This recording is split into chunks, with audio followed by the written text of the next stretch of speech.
Hyderabad బంజారాహిల్స్లోని KBR పార్కులో అంతర్జాతీయ యోగా దినోత్సవ కార్యక్రమాన్ని నిర్వహించారు. ఈ కార్యక్రమంలో మంత్రి పొన్నం ప్రభాకర్ పాల్గొని యోగాసనాలు వేశారు. మన ఆరోగ్యం కాపాడుకోవటం మన బాధ్యత అని ప్రజలంతా తమ దినచర్యలో యోగాను భాగస్వామ్యం చేసుకోవాలని మంత్రి పొన్నం సూచించారు.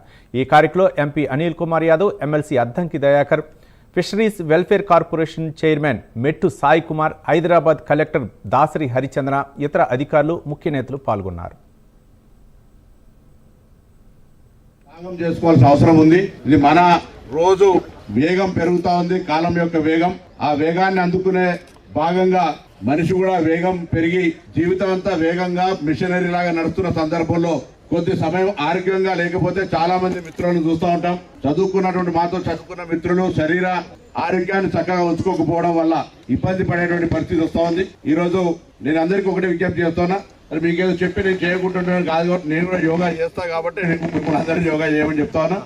Now I am 58, I can done my Surya namaskar at a time 6 to 10 sets. So అట్లేం లేకుండా దయచేసి అందరూ కూడా ఇండియన్ సిస్టమ్ లో కూర్చొని లాట్రిన్ సిస్టమ్ కావచ్చు, లేకపోతే హెల్త్ కి సంబంధించిన ఓల్డ్ కింద కూర్చొని సకల ముక్కలో పెట్టుకొని కూర్చొని భోజనం చేసే కాడి నుంచి పెడితే ఓల్డ్ సిస్టమ్స్ కి అడాప్షన్ వస్తే మన శరీరాన్ని మనం రక్షించుకున్నట్టు అవుతుంది. కాబట్టి మరొకసారి హైదరాబాద్ జిల్లా కలెక్టర్ గారు ఆధ్వర్యంలో జరిగిన యోగాలో ఎంపీ అనిల్ యాదవ్ గారు, ఎమ్మెల్సీ అద్దంకి దయాకర్ గారు, దయానంద్ గారు, మెట్టు సాయి గారు, అడిషనల్ కలెక్టర్ ముకుంద్ రెడ్డి గారు, ఫిరోజ్ ఖాన్ గారు,